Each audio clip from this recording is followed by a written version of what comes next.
বন্ধুগণ, আমি কিন্তু এসে জুড়ে বসি নাই। আমাকে জনাব তারেক রহমান সাহেব এখানে পাঠিয়েছেন।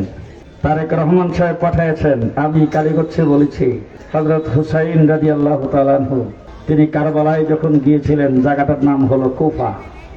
সেখানে যাওয়ার পরে লোকজন যখন তার বিরুদ্ধে অস্ত্র বেড়েছে, তখন তিনি সেই জায়গায় যেই বক্তব্য দিয়েছিলেন, সেই বক্তব্যটা কবির ভাষায় কবি সুন্দর করে আমাদের সামনে উপস্থাপন করেছেন। মুঝে কুফা ওয়ালো মুসাফির না সমঝো, मैं आया नहीं बुलाया गया। তিনি বলেছিলেন, কুফাবাসী, আমাকে তোমরা মুসাফির মনে করবে না। আমি তোমাদের এখানে আসি না, আমাকে আসার জন্য আহ্বান করা হয়েছে। আমি আজকে সরাইলবাসীকে বলতে চাই, মুঝে সরাইল ওয়ালো मुसाफिर न समझो, मैं आया नहीं हूँ भेजा गया हूँ। मैं रोहिंगा नहीं हूँ, तारेक ने भेजा हूँ। मैं मुसाफिर नहीं हूँ, तारेक ने भेजा हूँ।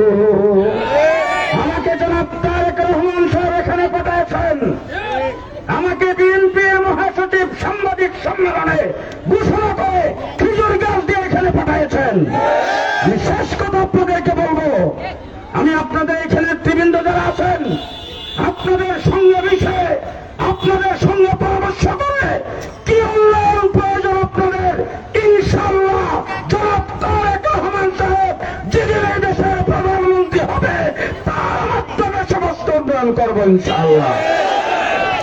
আমার একটা কথা বারবার মনে পড়তেছে আজকে, ইয়া আল্লাহ, বাংলাদেশের স্বাধীনতার ঘোষক শহীদ প্রেসিডেন্ট জিয়াউর রহমান সাহেবকে পরিপূর্ণ শাহাদতের মর্যাদা দান করো।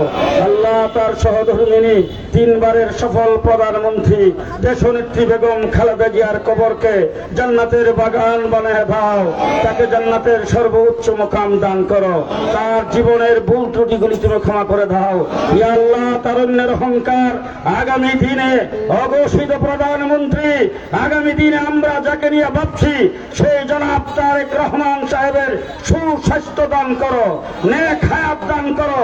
তাকে জাতির নেতৃত্ব দেওয়ার জন্য যত প্রকারের কোয়ালিটির প্রয়োজন আল্লাহ তুমি তাকে দান করো।